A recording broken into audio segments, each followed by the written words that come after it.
Hello student, आज हम carbon and carbon compound में सीखेंगे आईयूपीएसी नोमेनक्लेचर ऑफ ईस्टर्स। बच्चों, इसका जो फंक्शनल ग्रुप जो होता है, मैं शॉर्ट फॉर्म में लिखता हूँ फंक्शनल ग्रुप। तो इसका फंक्शनल ग्रुप है single bond COO single bond. तो जब इसका ये फंक्शनल ग्रुप है, इसका अगर जनरल फार्मूला अगर लिखना हो, जनरल फार्मूला, तो बच्चों याद रखना, उसको लिखते हैं R single bond COO single bond R। मतलब दो अल्किल ग्रुप के बीच में क्या आ जाता है, ये फंक्शनल ग्रुप आ जाता है। ठीक है बच्चों, तो देखो यहाँ पे क्या होता है, जब जनरल फार्मूला हम लिखते हैं तो जो R जो होता है बच्चों, ये RH भी हो सकता है और अल्किल ग्रुप भी हो सकता है। ये बात यहाँ पे हम याद रखेंगे।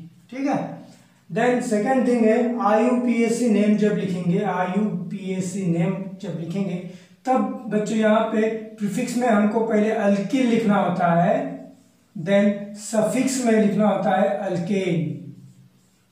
ठीक है, तो अल्केन लिखते वक्त हमें पता होना चाहिए कि ये जो री अल्केन से जो ये है वो रिप्लेस किया जाता है OH से, OATE, OAT।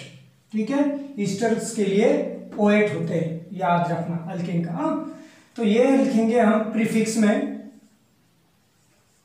प्रीफिक्स, और ये अल्केन का और अल्केन का ई कट के OAT लिखेंगे सफिक्स में।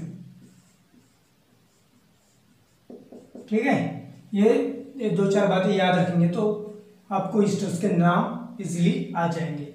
चलो एग्जांपल देखते हैं।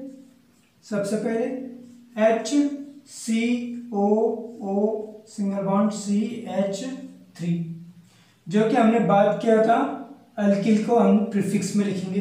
तो अल्किल में यानी लॉन्गेस्ट चेन जो रहेंगी कार्बन की, उसको ढूंढना है सबसे पहले। तो ये है C, तो ये रहेगा मिथिल ग्रुप। ठीक है, आपको पता है मिथाइल, मिथिल बोलते हैं या फिर मिथाइल।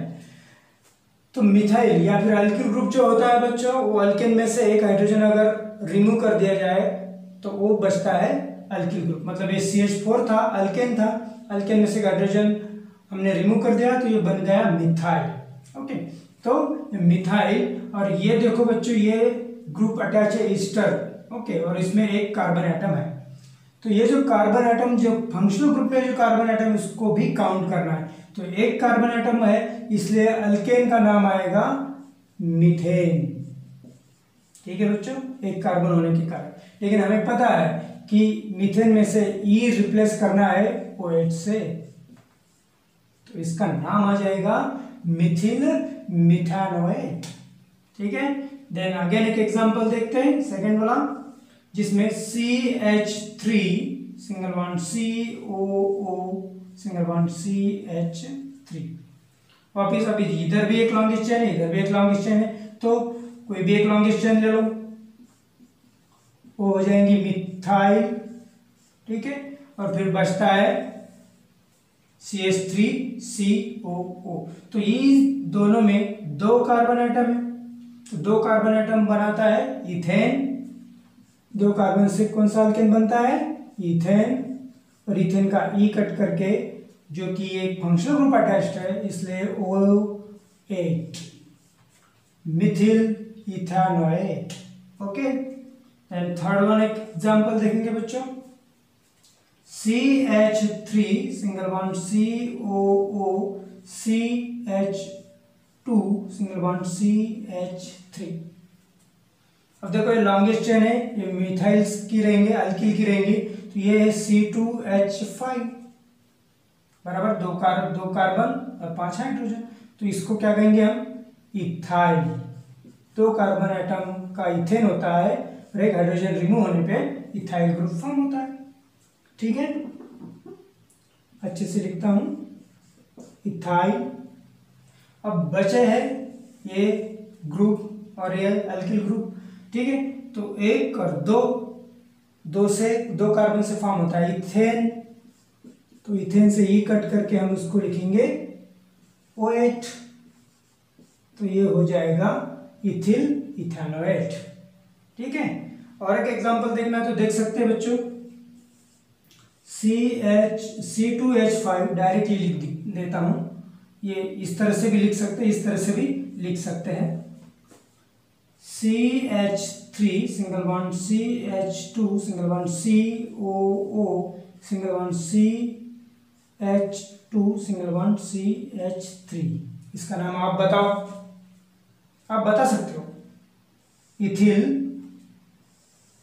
1 2 3 प्रोपेनोएट।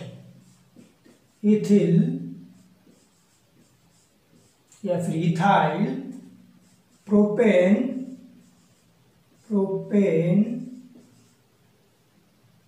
का ई कट करके OH प्रोपेनोएट। तो इस तरह से ये IUPAC नॉमेनक्लेचर किए जाते हैं ईस्टर्स के। ठीक है, 2-4 बातें याद रखना है। ये 2 अल्किल ग्रुप होते और IUPAC नेम लिखते वक्त पहले प्रीफिक्स में अल्किल लिखेंगे और सफिक्स में अल्कोनोएट लिखेंगे। ठीक है, और बच्चों एक कॉमन नेम की बात भी कर लेते हैं यहाँ पे। एक्चुअली वो आपको पता होना चाहिए, इसलिए मैं बता रहा हूँ यहाँ पे। ठीक है, जब आपको एक बात याद होगी कि ये जो COOH, ये आपको याद है, एक कार्बोक्सिलिक ग्रुप था। ठीक है, तो इसका फार्मूला देखो किस तरह से, इसका जन्म अगर स्ट्रक्चरल फार्मूला COOH। ठीक है, C double bond O single bond O single bond H। अगर ये OH अगर समझो OR से रिप्लेस कर देंगे तो क्या हो जाएगा? ये तो सेम इस तरह से हो रहा है। देखो ये R अगर इधर इधर लिखते हैं तो R single bond C double bond O single bond OR। ये OH को हमने रिप्लेस कर दिया OR से। मतलब ये जो ईस्टर है, ये जो कार्बोक्सिलिक एसिड है, उसके ही क्या है? डेरिवेटिव्स है। Esters are derivatives of carboxylic acid. ठीक है, तो कार्बोक्सिलिक एसिड के हमको उसके नेम पता दे। उसके कॉमन नेम क्या था? पहला फॉर्मिक एसिड, फॉर्मिक एसिड। ठीक है, दूसरा था फॉर्मिक, और दूसरा इथेनॉइक को क्या कहते थे हम? Acetic acid, acetic acid. तीसरा प्रोपेनोइक एसिड, प्रोपेनोइक एसिड। ठीक है बच्चों, तो क्या होता है कॉमन नेम जब लिखते हैं तो अल्किल ग्रुप तो हम यहाँ पे प्रीफिक्स में, अल्काइल ग्रुप तो हम प्रीफिक्स में लिखेंगे। कॉमन नेम की बात कर रहे हैं। ठीक है, लेकिन सफिक्स में क्या होता है? ये जो IC रहता है ये रिप्लेस किया जाता है ATE से।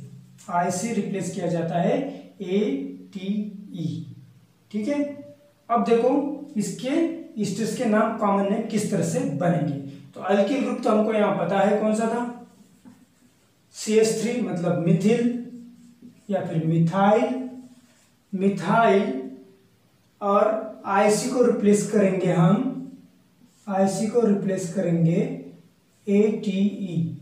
तो IC अगर हम यहाँ पे रिप्लेस कर देंगे ATE से तो ये हो जाएगा ATE, मिथाइल फॉर्मेट।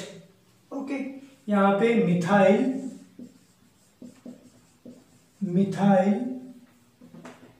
एसीटेट। ठीक है, और यहाँ पे थर्ड नेम जो है CH3 इथाइल, ये आएगा इथाइल